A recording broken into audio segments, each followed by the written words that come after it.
I'm someone that over the years has gained the belief that things happen for a reason, that there's energies all around us and opportunities around every corner. Another thing I've realized is you need to be willing to accept these opportunities and let them guide you on a journey.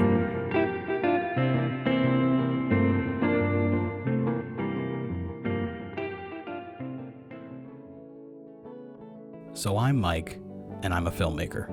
I also work in the world of sports TV broadcast as a video editor, and that job luckily has sent me traveling all over the world. 10 years ago, after one of these jobs, I met up with some family and friends in Italy, and one of our stops was to Sicily, where my great-grandfather is from. I was only there a couple of days, but Sicily made a great impact on me, and I wanted to see more. I wanted to see where my family was from and get to know the island better. So the following year, I went back and ventured out to other parts of the island. And then every summer after that, I continued to come back to Sicily. In 2018, I traveled there with my good friend Matt, who also has family in Sicily, and we were actually inspired to start working on a screenplay based on the experiences we had in the small towns searching for his relatives. In 2019, we came back to Sicily, put together a production, shot the film, and over the course of the next year, edited it and finished it. 2020, of course, came along, and our plans to bring the film to Sicily, have our premiere, screen it around the island, sadly all came to a screeching halt. I've always been a fan of travel shows, but I haven't always been a fan of the way they treat Sicily. Everyone from Rick Steves to Anthony Bourdain, to more recently Stanley Tucci, address the same old cliches when they talk about Sicily, and never spend much time on it. People love to talk about The Godfather, the Mafia, cannoli, and listen, I get it, these are things I'm interested in too, but I know for a fact that this island deserves a much deeper dive. So even though the world and our film were on an indefinite pause, I still wanted to keep making things in Sicily. So I came up with a plan to make a travel show about Sicily in my own way, and simultaneously promote our film via visiting the cast and crew who worked on it in the different parts of Sicily where they're from. The first one on the list was actor Francesco Torre, who in our movie played the sidekick Paolo and was an obvious choice as my co-host. He quickly grew his role into producer and brought the project to the Sicilian Film Commission, who agreed to collaborate with us, and just like that, suddenly we were producing my dream project, a full-fledged travel show all about Sicily. So that takes us up to the summer of 2021, where I made my first stop to meet up with Francesco and begin our adventure in his hometown on the west coast of Sicily, in Marsala. It's so great to see you. Me too. Look at you. Oh my God. Look at your body. My Let's body. see me in See your my face. Let me see your face. Okay, I have the mustache too. Mustache. You wanna eat?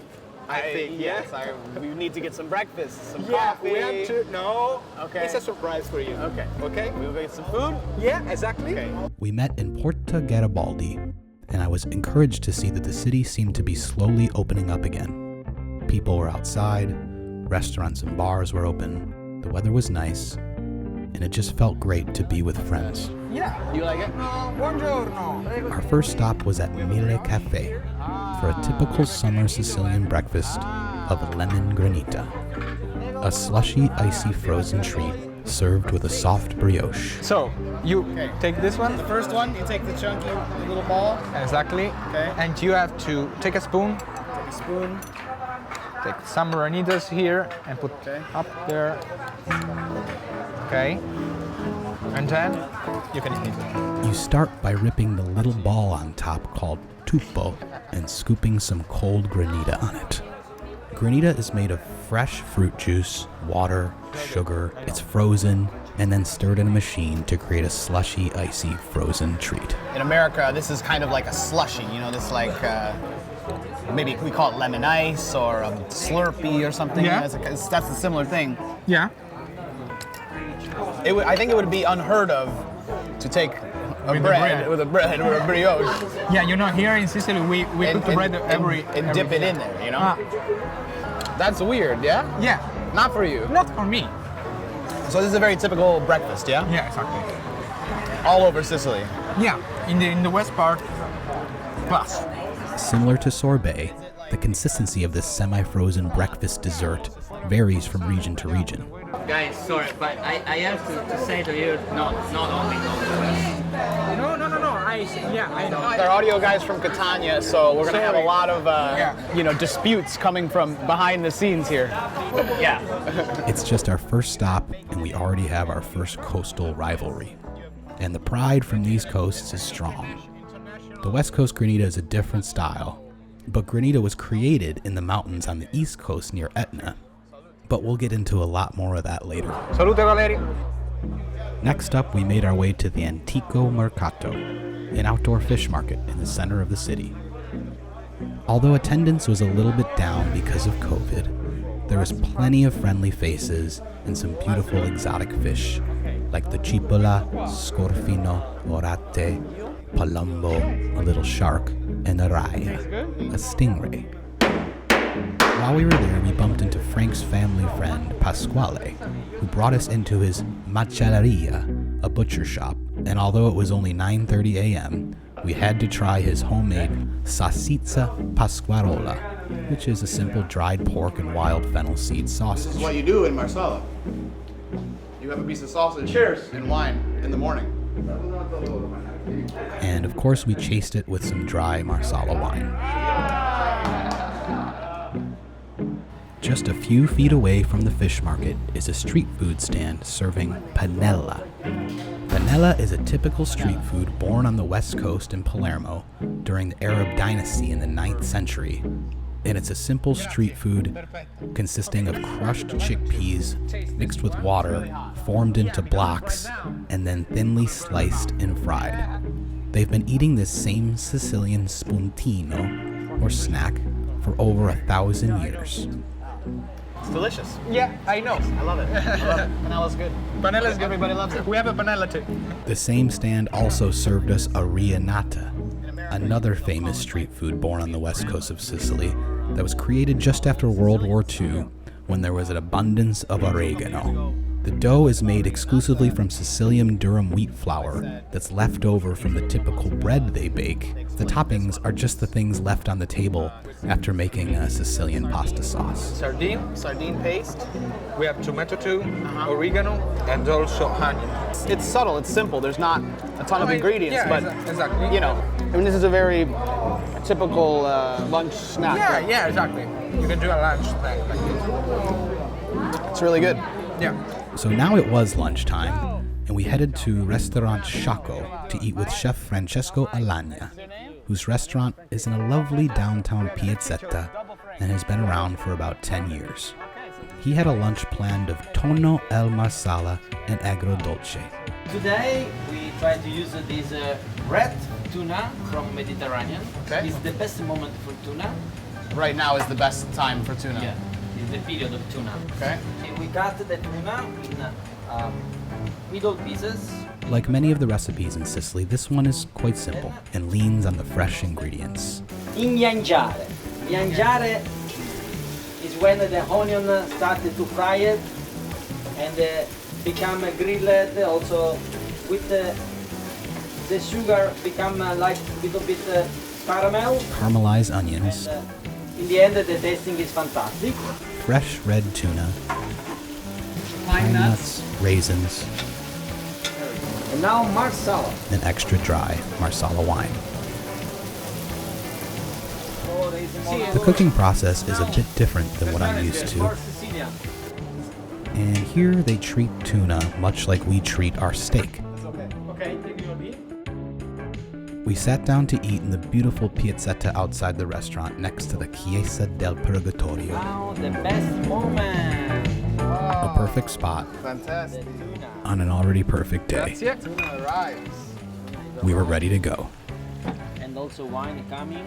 Before we eat, my mother would be very upset if you were wearing this hat during the food.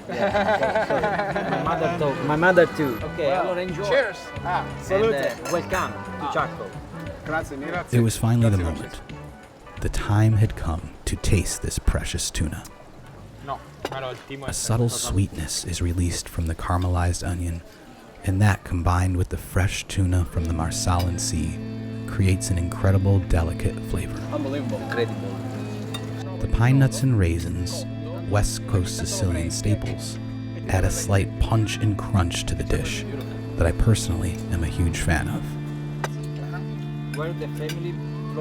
And just as I thought we were done, they slide me a bowl of their homemade bucciata con le sarde,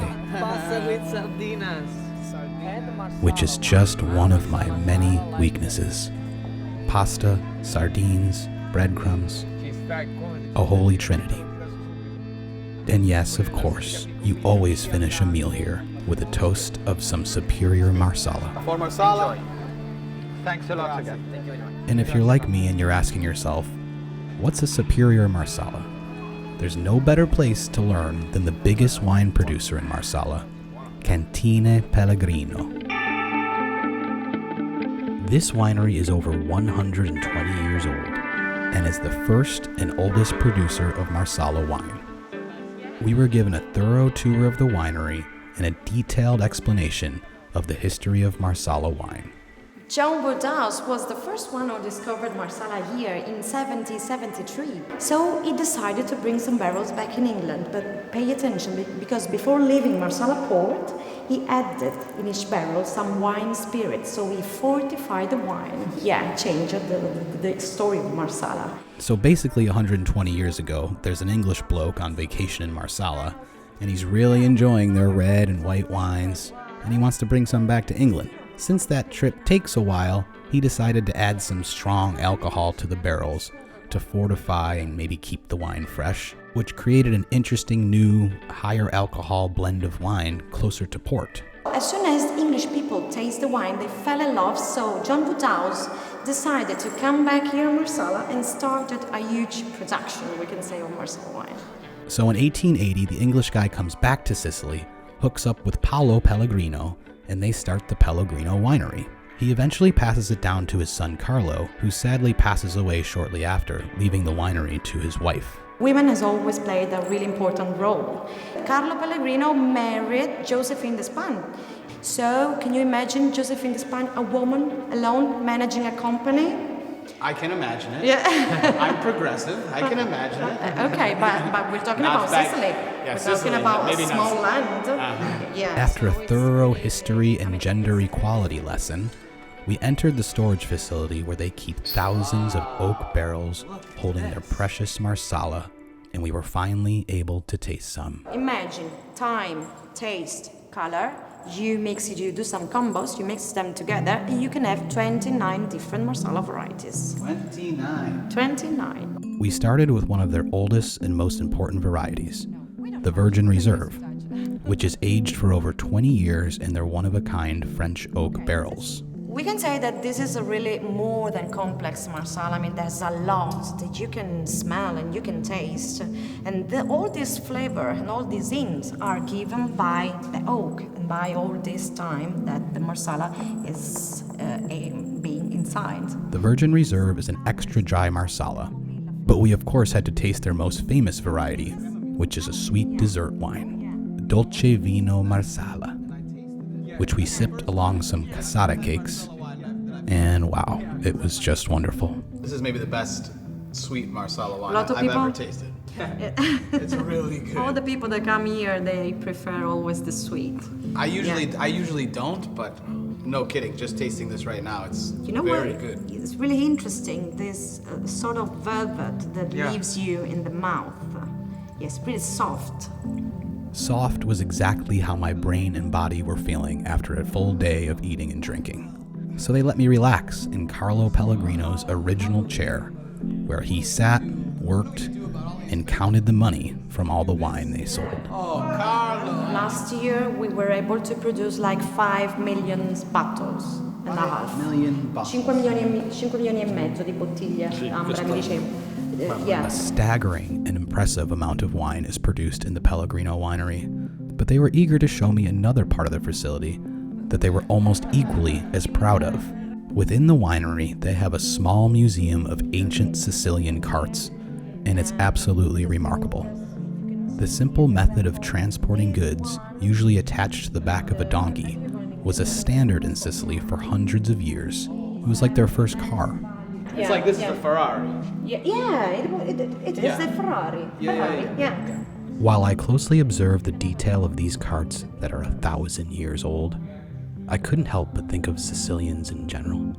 Their beautiful creations and craftsmanship, and how this level of precision and beauty just comes instinctually to them. It's natural within you to say, oh, we're building a cart. What are we going to do with the cart? We're going to make it incredible. Because why? Because we make incredible things. Yeah. But, I don't think they think to themselves, let's make it incredible. They just say, let's make a cart, and this is what it turns out to look like. Yeah. Or let's make wine, or let's make dinner. Yeah. And if this extra surprise with the carts wasn't enough, on our way out, they described that while they were constructing this facility, they discovered the factory was right on top of ancient Roman ruins. So you didn't know this was under the ground. No, we didn't know. You're just starting to build this complex, We. and you're like, wait a minute. Yeah. Yes, of course. The Pellegrino winery, like all of Marsala, is full of treasures. And the next one of these treasures that we explored was Marsala's famous Salina. We made our way to Mammakora, a little port where we took a trip with Frank's friend Mario and his boat, which gives short rides during the day around Isola dello Stagnone and the famous Mozia. We thought it was appropriate to invite another of Francesco's hometown friends, actor Bruno, whom the last time I saw was also on a boat when we were shooting a scene with him the previous summer. Bruno invited a few others to join us on this short little ride around the islands, but forgot to mention that we would be filming. I hope somebody said that we were going to be filming. No. No? Wait, what? I was about to. Luckily, they were totally cool with hanging out with the cameras around, and we had a nice, relaxing ride.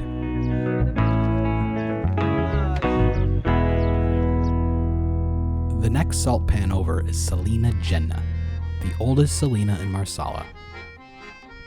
And Francesco had set up a moving musical surprise for me.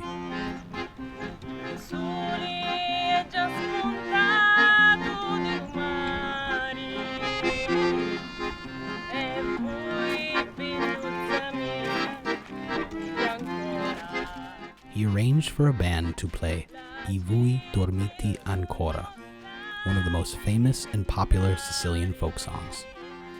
And dancing along the Salina in the afternoon, watching Claudia, Ernesto, and Lorenzo, was just a surreal moment.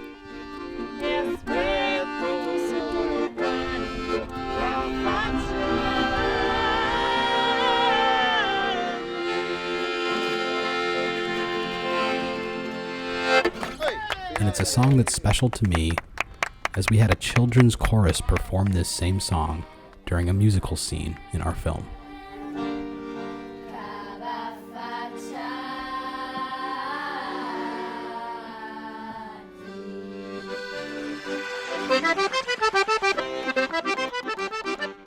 The Phoenicians were the ones that first started cultivating salt in Marsala in the 8th century BC, and they've basically kept the same process since then.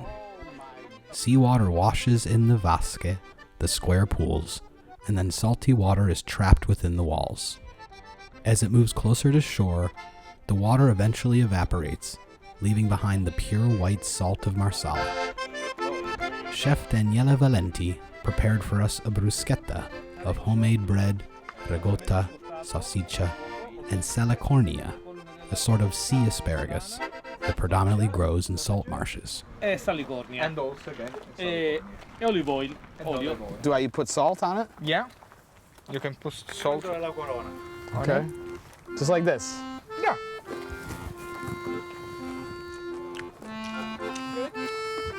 Too salty. Salina! This coast have three types of salinity. Okay. The other coast, yeah, and the other coast have only one of this. For this it's like a white gold.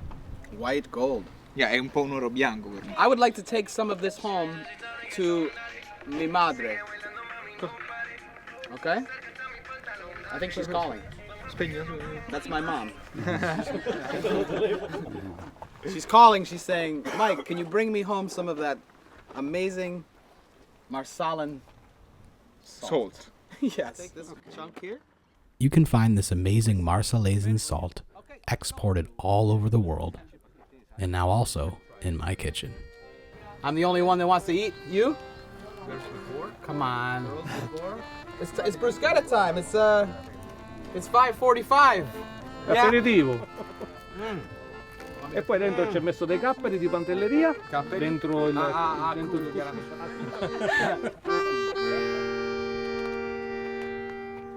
Sospensione musicale. Test negative, COVID. This is yours now. The sun was setting on an early summer night, and we headed back inland to take a special trip to the hills for dinner at one of the most famous restaurants in Sicily, Le Lumiere. Le Lumiere is modern fine dining in Marsala.